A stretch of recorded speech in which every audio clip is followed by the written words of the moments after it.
So, you finally got yourself a Rubik's Cube. And after staring at it for a few hours, you decided, what's the worst that can happen? After trying to solve it for another hour, you decided you were screwed. You've tried spinning it, turning it, throwing it, punching it, kicking it, jumping on it. You've even tried blowing it up. Luckily, you don't need to look further. The video you're watching is the quickest tutorial on the web on solving the cube, where you can watch, pause, and rewind this crash course on the cube and master it within 15 minutes. So what are you waiting for?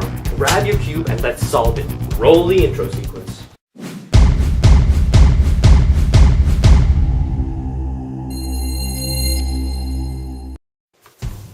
Okay, so before you actually start to learn how to solve the cube, you should know the basics, how the cube is structured and what it's made up of. Now, the first thing you should know is that the cube has 6 sides, and the sides are green, white, blue, yellow, orange, and red. Now, the cube consists of 3 layers: the first layer, the second layer, and the third layer. The cube has 3 different types of pieces. There's the center piece, which is one color and it never changes, it never moves. The second type of piece is an edge piece, which has 2 colors, for example, this green and white edge. And then the third type of piece is a corner, which has 3 colors, which is green, white, and orange. The centers and the edges and the corners are referred to by their appropriate colors. Alright, so now that you know the basics of the cube, we can go on to solve it. Now that we've got this cube all mixed up, we're ready to go. The first thing we're going to do is solve this green cross by putting in the 4 green edges into their appropriate places. So when solving the cross, we have to follow several steps. The first step is to find the green edge. The second step is to connect the other color of the edge to its appropriate center. The third step is to connect the green part of the edge to the green center. And the final step is to correct any mistakes that we may have made. So here we go. First step, we find a green edge. Here we go, green, yellow. Second step, we connect this yellow with the yellow center. There it is, we've connected it. Third step is we connect this green with this green center by turning it like this. There we go. And the fourth step is to fix any mistakes we may have made. Well, we haven't made any. So there we go. There's our first edge piece placed in. Now we start the cycle all over again. First we find an edge piece. Here we go. Green and white. The second step is we have to connect this white to a white center. So if we turn this like this, then these 2 whites will be connected. The third step is to connect this green with the green center, so we turn it like this. And the final step is to fix any mistakes we may have made. Well, we haven't. Our yellow is still there, and now we've created the white. And now we start all over again. So we find this edge piece, red-green. Second step is we connect it with the red. Well, it's already connected. Third step is we connect the green with the green center, so we do that. Fourth step is to fix any mistakes. Once again, we haven't made any. We've got white, red, and yellow all set. Last edge piece. We're looking for green-orange, which we found right here. We connect the orange with the orange center. It's already connected for us. Now we connect the green with the green center. There we go. And now we fix any mistakes. Well, we haven't made any. There we go. We finished the first cross. Now to move on to the corners. The corners have a different set of steps. The first step is to find a corner. The second step is to make sure the corner is in the optimal position. The third step is to place the corner in between its 2 appropriate centers. And the final step is to place the corner in. Well, let's do the first step. Find the corner. Here we go. Green, red, yellow. Now, the second step is to make sure it's in the optimal position. The optimal position is when you are holding the cube so that the green center is pointing upwards. The green part of the corner is looking straight at you. So, in this case, this is in the optimal position.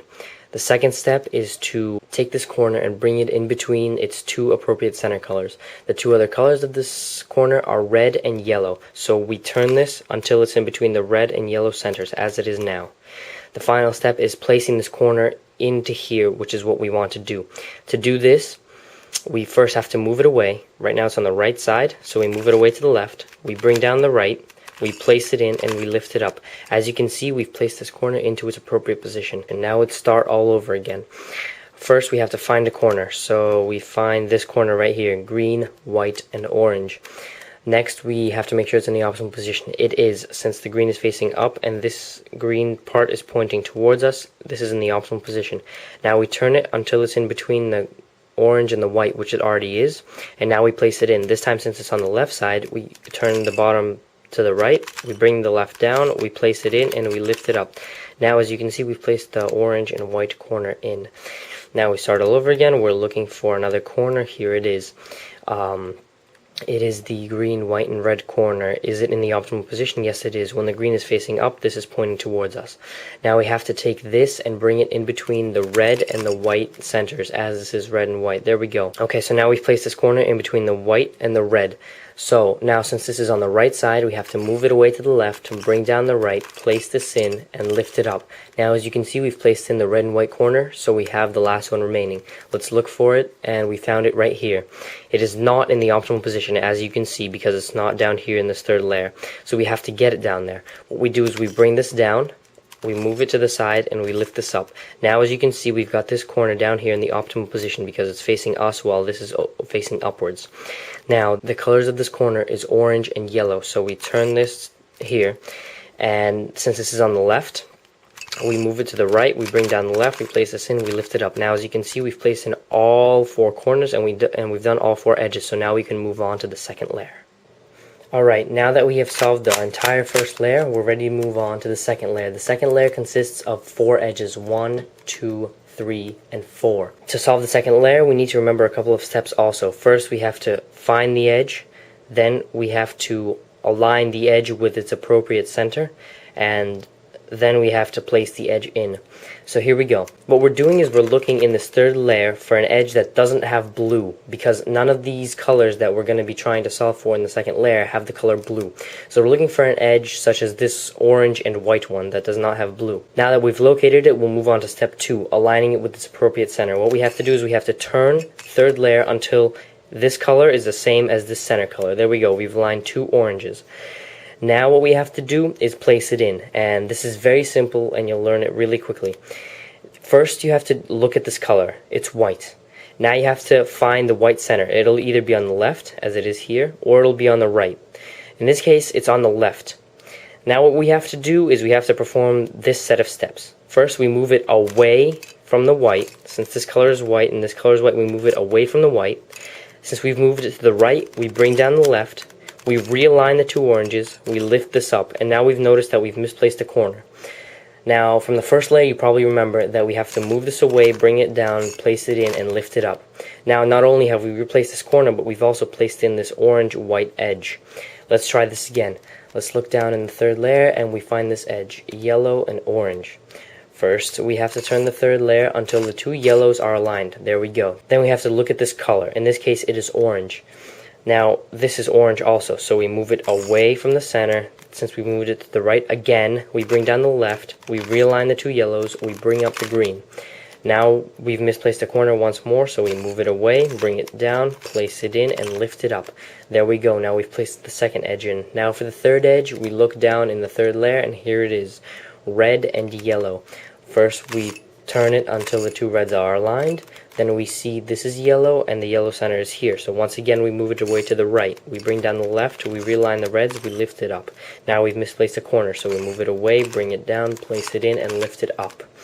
Now we've placed in the yellow and red edge, so all we have left to do is to place in the last one. But the last one is already in place, but turned incorrectly. So we have to put some random edge piece into here. How do we do this? Well, we place it in as though this was red and white. So pretend that this color was white. Here's the white, so we move it away. Then we bring the right side down, so we move it to the left. We realign the 2 reds, and we lift this up. Then we've misplaced a corner, so we move it away, bring it down, put it in, and lift it up. Now as you can see, we've placed this red and blue edge piece in, thus taking out this red and white piece. Now we do it like every other edge. We align these 2 reds. We see white here and white is here, so we move it away to the left. Now we bring down the right, realign the 2 reds, lift this up. We've misplaced a corner, so let's replace it. We move it away, bring this down, place it in, lift it up. Now as you can see, we've solved the entire second layer.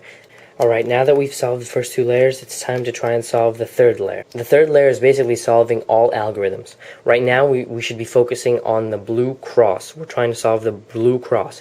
So, forget these corners. Don't pay attention to these corners. Just look at these colors. Okay, as you can see, all we have is this blue dot in the middle. When you first solve the first 2 layers, and you look down here, ready to solve the third layer, it may look either like this, with only 1 blue dot, or like this with a sort of L-shaped thing, or like this with this long rod thing, or like this, which is basically the cross. Alright, now back to the dot. When you have this dot without anything else, you can hold the cube whichever way you want, and you have to perform this algorithm. First, you turn the front, then you lift up the right, you turn the top, and you bring the right down. Now you turn the top back, and you turn the front yet again, and now you've created the L shape. Once you have the L shape, you have to hold it so that one part of the L is pointing towards you, and the other part is pointing towards the right, like I am right now. Then you perform the same algorithm. You turn the front, then you lift up the right, then you turn the top like this, turn it away this way, then you bring down the right, then you turn the top back, and you turn the front again. And now you've reached this rod thing. When you've got the rod, you have to turn the cube so that it's horizontal, and then perform the same algorithm yet again. You turn the front, you lift up the right, you turn the top, you bring down the right, you turn the top back, and you turn the front again. And there you go, you've solved the cross. Now that you've solved the blue cross, it's time to align the cross with the centers. In this case, with the white and white, it's already aligned. But this yellow-red and orange-yellow and red-orange are not aligned at all. You want both of these to be orange, both of these to be yellow, both of these to be red, and both of these to be white. And the first step to do that is to turn this layer until at least two of them are aligned, as I've just done. I turned it once, and now the oranges are aligned and the yellows are aligned. Okay? Once you have that, you look at the other two, and as you can see, they're not aligned. White is not the same as red, and red is not the same as white. What you have to do in this case is you have to hold it so that one of the incorrect ones is pointing towards the right, and the other one is pointing towards you. And now what you have to do is perform this algorithm. You lift up the right, you spin the top twice, you bring the right down, you bring the top back, you lift up the right again, you place it in, and you bring it down. Now, if you turn the top once more, you see that you've preserved your cross, but the whites are aligned, the reds are aligned, the yellows are aligned, and the oranges are aligned. Now that you've aligned the cross, it's time to move on to the corners. Solving the corners of the Rubik's Cube requires two steps. First of all, you have to place the corners, and second of all, you have to turn the corners. When I say place, I mean place it so that the blue, white, red corner is in between the blue, white, and red. Okay? So in this case, this is not placed correctly because it's yellow and orange in between white and red. This is not placed correctly because it's red and yellow in between orange and white. This isn't placed correctly because it's red and white between yellow and orange, and this isn't placed correctly because it's orange and white between red and yellow. So in this case, you hold it whichever way you want, making sure that the blue is always facing up. Now what you have to do is you have to lift up the left, turn the top this way, lift up the right, bring the top back. Now that you've aligned these, bring them down, then bring the top back, and bring the right down, and then turn the top. You've preserved your cross, and you've kept all of these aligned, but you've placed this one correctly, because as you can see, it's the blue, white, red, in between blue, white, and red. So even though it's not turned correctly, it's placed correctly. But all the others are still not placed correctly. So we have to perform the same algorithm again.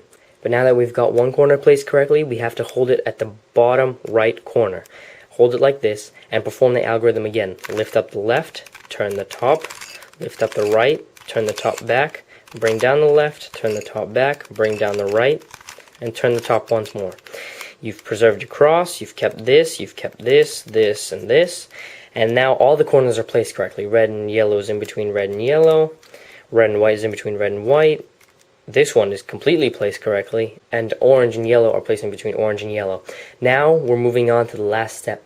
The last step in solving the Rubik's Cube is turning these corners correctly so that the whole cube is solved. The way we do this is we hold any incorrect ones on the right side, where our right hand is, and we perform this algorithm. This is the longest one yet. We lift up the right, we spin the top twice, we bring the right down, we bring this back, we lift it up, we place it in, and we bring it down.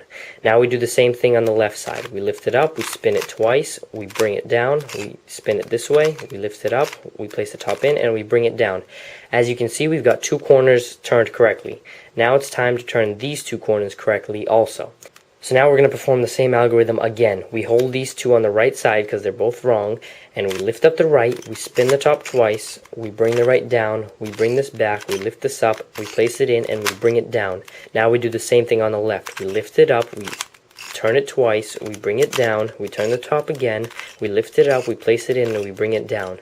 Even though the cube still isn't solved, all we need to do is perform this algorithm one more time, so watch closely. We're holding it on the right side, and we're lifting up the right, we're spinning it twice, we're bringing this down, bringing the top back, lift this up, place the top in, and bring it down. Do the same thing on the left side, lift the left up, spin it twice, bring it down, bring it back, lift it up, place it in, and bring it down. And here you go. Congratulations, you've just solved your Rubik's Cube. Now, hopefully you're solving a fully solved Rubik's Cube in your hands right now. Keep practicing these techniques and you'll literally be able to solve this in under a minute. Now, go show off to your friends your newfound skills with the Rubik's Cube. Also, if there was anything I missed, just leave me a comment or a video response with your particular case of the Rubik's Cube, and I'll post another tutorial explaining to you in particular how to solve your case. Because I think there were some things I missed in the corners and the edges part of the tutorial, because the cube that I was solving was pretty simply configured already. So if you have some sort of question or some sort of corner that you can't put in right, or some sort of edge that you can't align with the cross, just leave me a comment or video response and I'll try to respond to it as quickly as possible. Anyways, thanks for watching. I hope this tutorial really helped you. Make sure to like and comment on my video. I always want to know what I can do better next time. And yeah, go have fun solving your Rubik's Cube.